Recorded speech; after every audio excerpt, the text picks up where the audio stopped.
የተከበራችሁ የኢትዮ ታይምስ ቤተሰቦቻችን ለሰዓቱ የተመረጡ አዳዲስ መረጃዎችን ይዘንላችሁ ቀርበናል። በቅድሚያም አርዕስተ ዜና። ፖሊስ የአዲስ ስታንዳርድ ጋዜጠኞችን ለእስር መዳረጉንና የኤሌክትሮኒክስ ንብረቶችን መውሰዱን በተመለከተ አዲስ ስታንዳርድ መግለጫ የሰጠ ሲሆን በጸጥታ ኃይሎቹ እጅ ባሉ ንብረቶች ምን እየተከናወነባቸው እንደሆነ የተረጋገጠ ነገር መግለጽ አንችልም ብሏል። ሙሉ ዘገባውን አጠናቅረናል። የዘንድሮ የ2017 የ12ኛ ክፍል ፈተና ከአንድ ወር ተኩል በኋላ ለመሰጠት ዝግጅት እየተደረገ መሆኑን የትምህርት ሚኒስቴር ፕሮፌሰር ብርሃኑ ነጋ ገለጹ። ለ150 ሺህ ተማሪዎች በኦንላይን ፈተና ለመስጠት እየተዘጋጁ መሆኑንም ገልጸዋል። ተጨማሪ አለን። ፕሬዚዳንት ዶናልድ ትራምፕ ከመጋቢት 23 ጀምሮ በየመን በጀመሩት የአየር ድብደባ ዘመቻ 74 ሰዎች ሲገደሉ 171 ሰዎች ደግሞ ጉዳት ደርሶባቸዋል ተብሏል። ሌላኛው ዘገባችን ነው። የአሜሪካ መንግስት የተወሰኑ የአፍጋኒስታን ስደተኞች በ7 ቀናት ውስጥ በፈቃደኝነት አገሪቱን ለቀው እንዲወጡ ባስተላለፈው ትዕዛዝ በተሰጣቸው የጊዜ ገደብ ውስጥ ያልወጡትን ህጋዊ እርምጃ እንደሚወስድባቸውና እንደሚታሰሩ ያስጠነቀቀ ቢሆንም አፍጋኒስታናውያኑ ታሊባን ወደ ተቆጣጠረው ሀገር እንዲመለሱ መባላቸው እንዳስጨነቃቸው ተናግረዋል። ዝርዝሩን እናስደምጣቸዋለን። አቶ ለማ መገርሳ ወደ ፖለቲካው ሊመለስ ይችላል በሚል እየተወራ ያለውን ተከትሎ እንዳይመለስ ለማስፈራራት ቤተሰቦቹን በማሰር መልእክት ለማስተላለፍ እንደተሞከረ ፖለቲከኛው ጀዋር መሐመድ ተናገረ። የአቶ ለማ መገርሳ ወንድም አቶ ደረጀ መገርሳን ጨምሮ ሌሎች ዘመዶቻቸው ከእስር መለቀቃቸውን የገለጸው ጀዋር እንዲህ አይነት ድርጊት እንዳይደገም በጽኑ መወገዝ አለበት ብሏል። ተጨማሪ አለን። በአማራ ክልል ሰሜን ሸዋ ዞን መራቤቴ ወረዳ ህብረተሰቡ ለሰራዊቱ 350 ሺህ ብር የሚገመቱ 5 ሰንጋዎችንና ለአስቤዛ የሚውል 75 ሺህ ብር መለገሳቸውን የአየር ወለድ ክፍለ ጦር የጥገና ቡድን ኃላፊ ሌተናል ኮሎኔል ግዛቸው አቦይ ተናግረዋል። ዝርዝሩን አዘጋጅተናል። በደቡባዊ ጎንደር ቀጠና ከወረታ አለምበር ድረስ በኢንጂነር ስመኘው ክፍለ ጦር የተደራጁና በፋኖ ስም ሲዘርፉ የነበሩ ሌቦች ተጓዦችን እያሰቃዩ ስልክና ገንዘብ እየተቀበሉ በነበሩበት ጊዜ ተይዘው እርምጃ እንደተወሰደባቸውም ሰምተናል። ሌላኛው ያዘጋጀንላችሁ መረጃ ነው። ውድ የኢትዮ ታይምስ ቤተሰቦቻችን እነዚህንና ሌሎች ያልተሰሙ ትኩስ መረጃዎችን ለማግኘት እስከ መጨረሻው ድረስ ላይክ፣ ሼር እና ሰብስክራይብ በማድረግ አብራችሁን ትቆዩ ዘንድ እንጋብዛችኋለን።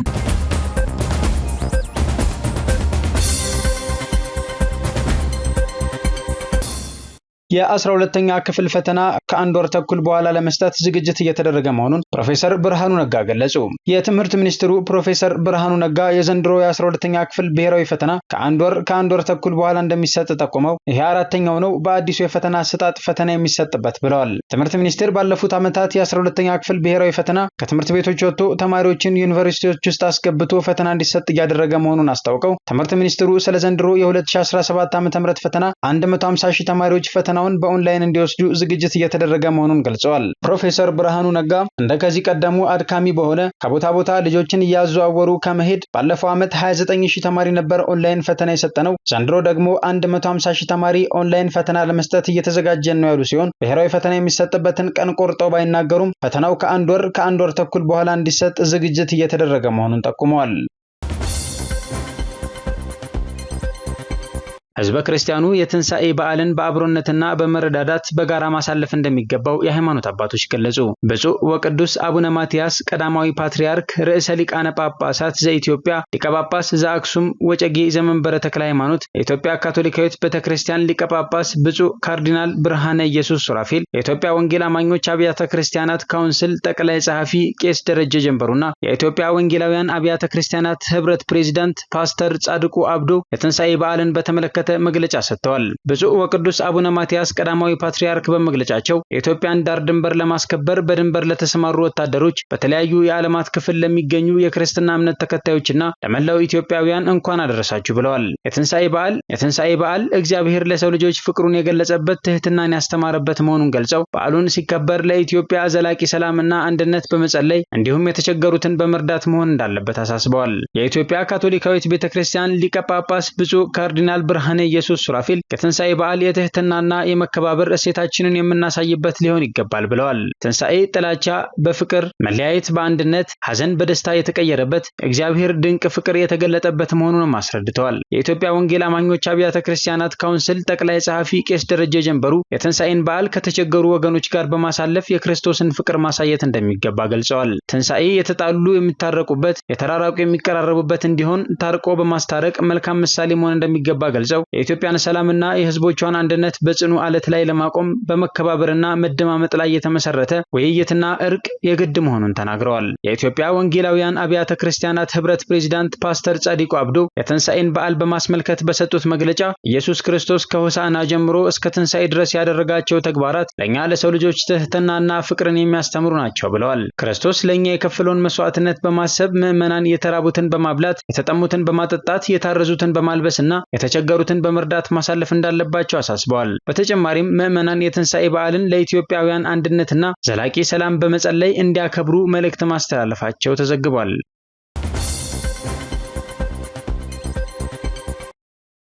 ከአማራ ፋኖ አንድነት በጎንደር መይሳው ካሳ ሁለተኛ ኮር ቋራ አሜዲላ ክፍለ ጦር ዋና አዛዥ በሊሁን ጌታቸው የእንኳን አደረሳችሁ መልእክት አስተላልፈዋል። በመጀመሪያ ለክርስትና እምነት ተከታዮችና ለመላው የትግላችን ደጋፊ እንዲሁም የአንበሳውን ድርሻ ለያዙት ለአማራ ሕዝብ ነጻነት፣ ፍትህ ስትሉ በዱር በገደሉ ውሃ ጥሙ፣ ረሃብ፣ ብርድና ሙቀቱ፣ ዳገት ቁልቁለቱ፣ እንግልቱ ሳይበግራቸው ጠላትን መውጫ መግቢያ እያሳጡ እየደመሰሱ ለሚገኙ የአማራ የቁርጥ ቀን ጀግኖች ለአማራ ፋኖ በሙሉ እንኳን ለፋሲካ በዓል በሰላም በጤና አደረሳችሁ አደረሰን ሲሉ መልእክታቸውን አስተላልፈዋል። ትግላችን ከተጀመረ 2 ዓመት እያስቆጠረ መሆኑ ግልጽ ነው ያሉት አቶ በሊሁን በዚህም 2 ዓመት ውስጥ ይበል የሚያሰኝ አኩሪ ድሎችን ተጎናጽፈናል። በሺ የሚቆጠሩ ከተሞችን ተቆጣጥረን እያስተዳደርን እንገኛለን። ይሁን እንጂ ከትግላችን ጎን ለጎን የአንድነት ቤታችንን ሰርተናል ብለዋል። አክለውም ከዚህ አልፎ በኮር ደረጃ አዋቅረን እየሰራን እንገኛለን። ነገር ግን ይህን ድርብርብ ድል ስንጎናጸፍ በርካታ ፈተናዎች ገጥመውናል። በተለይ የአንድነት ቤታችን ስንሰራ አይናቸው ደም የለበሰ የጥቂቶች ስብስብ ነበር። በተለይ ወደፊት ስንራመድ ወደ ኋላ የሚጎትቱን፣ ወደ ቀኝ ስንጓዝ ወደ ግራ የሚጎትቱን፣ አንድ ስንሆን እንቅልፍ የሌላቸው ባንዳነትን ከአባታቸው የወረሱ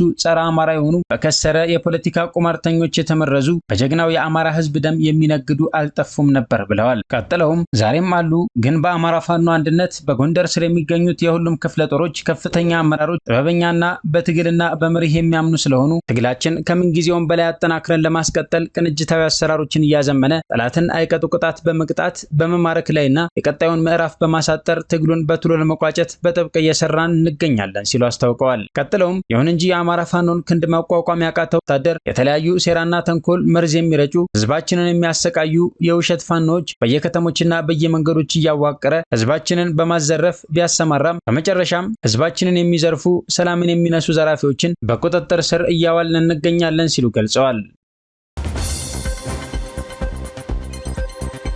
ትናንትና መታሰራቸው በስፋት የተዘገበላቸው የአቶ ለማ መገርሳ ወንድም አቶ ደረጀ መገርሳን ጨምሮ ሌሎች ዘመዶቻቸው ከእስር መለቀቃቸውን የዜናው ምንጭ ጀዋር መሐመድ ገልጿል። ለማ ወደ ፖለቲካው ሊመለስ ይችላል በሚል እየተወራ ያለውን ተከትሎ እንዳይመለስ ለማስፈራራት ቤተሰቦቹን በማሰር መልእክት ለማስተላለፍ እንደተሞከረ የሚናገረው ጀዋር የቤተሰቡ መለቀቅ ጥሩ መሆኑን በመግለጽ ይህ ገና ምንም ያልተናገረን ሰው ድምፅን ቀድሞ ዝም ለማሰኘት የሚደረግ ግልጽ የማስፈራራትና የማፈን ሙከራ ከፍርሃት የተነሳ የሚደረግ በመሆኑ እንዳይደገም በጽኑ መወገዝ አለበት ሲል አስተያየቱን ሰጥቷል። ይህ መረጃ እስከተጠናቀረበት ጊዜ ድረስ በጉዳዩ ላይ የኦሮሚያ ክልል መንግስት የሰጠው አስተያየት የለም።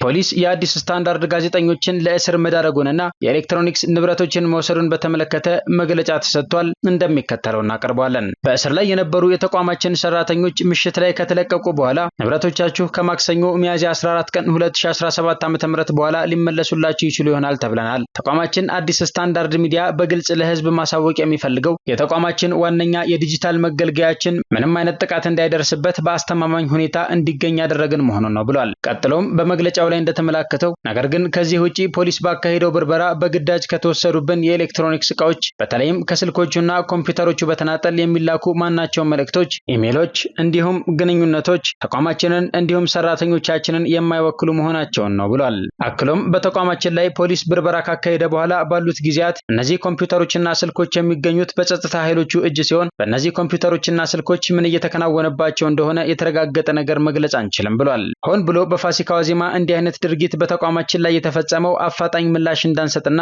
ሰራተኞቻችን ግራ እንዲጋቡ ለማድረግ መሆኑን መረዳት አያዳግትም የሚለው መግለጫው በዚህ አጋጣሚ ህጋዊና ሰላማዊ የሆነ አካሄድን አሟጦ በመጠቀም የሰራተኞቻችን ደህንነትና የኤሌክትሮኒክስ ንብረቶቻችንን ያለምንም ጥቃት መመለስ ለማረጋገጥ እንደምንሰራ ለማሳወቅ እንወዳለን ብሏል። በዚህ ፈታኝ ጊዜ የሚዲያ ተቋማችን ወዳጆች ሁኔታዎቹን እንድትረዱልን እያሳሰብን ቀጣይነት ላለው ድጋፋችሁ ምስጋናችንን እናቀርባለን በማለት በየጊዜው የሚኖሩ ሁኔታዎችን እየተከታተልን እንደምናሳውቅ እንገልጻለን ሲል አመላክቷል።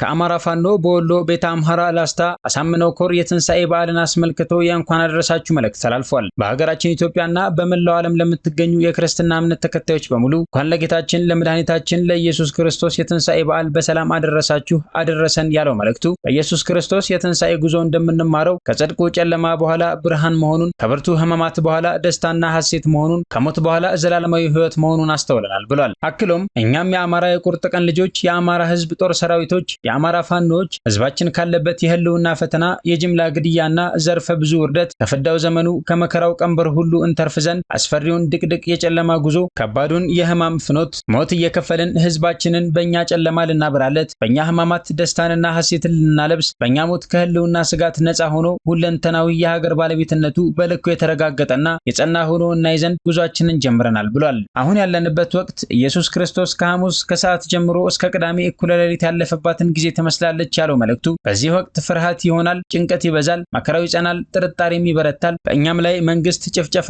በህዝባችን ላይ ሲበረታ፣ ይሁዳዎች ሲከዱ፣ ዳክርሶች ሲሳለቁ፣ ብዙዎች ግራ ሲጋቡ እናያለን ብሏል። አክሎም እኛ ግን ለህዝባችን የምናስተላልፈው መልእክት ይሄ ሁሉ ነገር የሚያመላክተን ትንሳኤያችን መቃረቡን ነውና የሄሮድሱ ጭፍጨፋ ሳያስፈራን፣ የይሁዳዎች ክህደት ተስፋ ሳያስቆርጠን፣ የዳክርሶች መሳለቅ ሳያሸማቀቀን ከአንድነቱ ማማና ከትንሳኤያችን ንጋት ላይ ከደረሰው ትግላችን እንደ ቅዱስ ዮሐንስ እስከ ቀራንዮ ጸንተን እንድንቆም እናሳስባለን ሲል ገልጿል። በዚህ የእንኳን አደረሳችን መልእክት እኛም የአማራ የቁርጥ ቀን ልጆች፣ የአማራ ህዝብ ጦር ሰራዊቶች፣ የአማራ ፋኖች በምናደርገው የህልውና ትግል ዓላማንና ቃልን ባስቀደመ ታማኝነት ለህዝብና ትግል እኔ በሚል መስዋዕትነት አጥንታችንን ከስክሰን ደማችንን አፍስሰን ድል በመንሳት ህዝባችን የተጫነበትን የዕዳ ደብዳቤ ቀደን የተዋረደ ክብሩንና ልዕልናውን መልሰን የሀገሩ ባለቤት ሆኖ አጠቃላይ ትንሳኤያችን ላይ እንደደረስን እናበስራለን።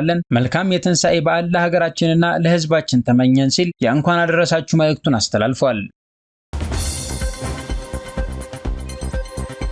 ኢትዮጵያ እንደ ሀገር ህማማትን ተሻግራ ወደ መንሰራራት እየገሰገሰች ትገኛለች ሲል የመንግስት ኮሚኒኬሽን አገልግሎት ገለጸ። የኢፌዴሪ የመንግስት ኮሚኒኬሽን አገልግሎት ለክርስትና የሃይማኖት ተከታዮች ለትንሳኤ በዓል የእንኳን አደረሳችሁ መልእክት አስተላልፏል። የአገልግሎቱ ሙሉ መልእክት እንደሚከተለው ቀርቧል። ለክርስትና የሃይማኖት ተከታዮች በሙሉ እንኳን ለብርሃነ ትንሳኤው አደረሳችሁ። የኢየሱስ ክርስቶስ ትንሳኤ በክርስትና ሃይማኖት ተከታዮች ዘንድ በታላቅ ድምቀት የሚከበር፣ መረዳዳትና መተሳሰብ በላቀ ደረጃ የሚስተዋልበት ሃይማኖታዊ በዓል ነው። ምዕመናን በአብይ ጾም ሲያከናውኗቸው የነበሩ በጎ ተግባራትን በትንሳኤ በዓልና ከዚያም በኋላ አጠናክረው በማስቀጠል አርአያ ሊሆኑ ይገባል። ትንሳኤ ከህማማትና ስቅለት ቀጥሎ በጽናትና በመስዋዕትነት በማለፍ የሚከበር በዓል ነው። ኢትዮጵያም እንደ ሀገር ህማማትን ተሻግራ ወደ መንሰራራት እየገሰገሰች ትገኛለች። ቀደምት ኢትዮጵያውያን ውድ ዋጋ ከፍለው የኢትዮጵያን ሉዓላዊነት አስከብረው እንዳስረከቡን የአሁኑ ትውልድ ደግሞ የልማት ውጥኖቿን እያሳኩ ወደ ከፍታዋ እያወጧት ትገኛለች። የዚህ የድልና ስኬት ጎዳና ላይ ባለንበት ወቅት በክርስትና ሃይማኖት ተከታዮች ዘንድ የድል የተስፋና መዳን ምክንያት ተደርጎ የሚቆጠረውን የትንሳኤ በዓል በታላቅ ድምቀትና መንፈሳዊ ስነ ስርዓት እየተከበረ ይገኛል። በዓሉን እንደተለመደው በመረዳዳት በመተሳሰብና አቅመ ደካሞችን በማገዝና ማዕድ በማጋራት ማክበር ከሃይማኖቱ ተከታዮች የሚጠበቅ ነው ሲል የኢፌዴሪ የመንግስት ኮሚኒኬሽን አገልግሎት ለመላው የክርስትና ሃይማኖት ተከታዮች የእንኳን አደረሳችሁ መልእክቱን አስተላልፏል። በአማራ ክልል በሰሜን ሸዋ ዞን መርሃቤቴ ወረዳ ህብረተሰቡ ለሰራዊቱ 350 ሺህ ብር የሚገመት 5 ሰንጋዎችና ለአስቤዛ የሚውል 75 ሺህ ብር መለገሳቸውን የአየር ወለድ ክፍለ ጦር የጥገና ቡድን ኃላፊ ሌተናል ኮሎኔል ግዛቸው አቦዬ ተናግረዋል። በመርሃቤቴ ወረዳ የዓለም ከተማ አስተዳዳሪ አቶ ያቤጽ ንጉሴ በበኩላቸው ከቤተሰቦቹ ተለይቶ ለህዝብና ለሀገር ሰላም ውድ ህይወቱን አሳልፎ በመስጠት ላይ ለሚገኘው ሰራዊት አስፈላጊውን ድጋፍ እናደርጋለን ሲሉ ሐሳባቸውን ገልጸዋል። በተመሳሳይ በሰሜን ምዕራብ እዝ ኮር ፋይናንስ ኃላፊ ሻምበል ሙዘሚል ጣሃ የደባርቅ ህዝብና መስተዳደር ለሰራዊቱ ያለውን ክብርና ፍቅር ለመግለጽ ለትንሳኤ በዓል ያበረከተውን የበግና የሰንጋ ድጋፍ ተረክበዋል። የሰሜን ጎንደር ዞን ደባርቅ ከተማ ከንቲባ አቶ ልዑል መስፍንና የደባርቅ ከተማ ጸጥታ ኃላፊ አቶ ዘመን አዱኛ የመከላከያ ሰራዊት የሀገር መከታ የሆነ ሀገር ክብርና ዝናዋን ጠብቃ እንድትቀጥል ለህዝባችን ህይወቱን እየሰጠ የመጣ ሰራዊት በመሆኑ ዛሬ ለትንሳኤ በዓል የበሬ ሰንጋና የበግ ድጋፍ ለሰራዊታችን ካለን አካፍለን ስንሰጥ ታላቅ ደስታ ይሰማናል ሲሉ ተናግረዋል። በደቡባዊ ጎንደር ቀጠና ከወረታ አለምበር ድረስ በኢንጂነር ስመኘው ክፍለ ጦር የተደራጁና በፋኖ ስም ሲዘርፉ የነበሩ ሌቦች ተጓዦችን እያሰቃዩ ስልክ፣ ገንዘብ እየተቀበሉ በነበሩበት ጊዜ እርምጃ ተወስዶባቸዋል። የአማራ ፋኖ አንድነት በጎንደር የሜጀር ጀነራል ውባንታ አባተ አንደኛ ኮር ኢንጂነር ስመኘው በቀለ ክፍለ ጦር ንስር ሻለቃ ዘራፊዎቹ እስከዘረፉት ንብረታቸው በቁጥጥር ስር አውሎ ምርመራ እያደረገ ይገኛል። አክለውም የንስር ሻለቃ ፋኖች መንግስት አደራጅቷቸው የሚዘርፉ ሌቦችን ስታዩ ጥቆማ አድርሱን፣ ክትትላችን ይቀጥላል ሲሉ መልእክት አስተላልፈዋል። በአሜሪካ የአየር ድብደባ በየመን 74 ሰዎች ሲገደሉ 171 ሰዎች ደግሞ ጉዳት ደርሶባቸዋል። በየመን ዋና ከተማ ሰንዓ የሚገኘው የአማጽያኑ የጤና ጥበቃ ሚኒስቴር የሟቾች ቁጥር እንዳመለከተው የነዳጅ ተሽከርካሪዎችን ሲያቃጥልና የእሳት ኳሶችን ወደ ሌሊቱ ሰማይ ሲልክ በነበረው የሌሊት ጥቃት የደረሰውን ውድመት ያሳያል። ይህ ጥቃት ፕሬዚዳንት ዶናልድ ትራምፕ ከመጋቢት 23 ጀምሮ በጀመሩት የአሜሪካ የአየር ድብደባ ዘመቻ ውስጥ እስካሁን በከፍተኛ ደረጃ የብዙ ሰዎችን ሕይወት የቀጠፈ ጥቃት ነው። የአሜሪካ ወታደራዊ ማዕከላዊ ትዕዛዝ ስለ ንጹሃን ሰዎች ጉዳት ሲጠየቅ ምንም አስተያየት ከመስጠት ተቆጥቧል።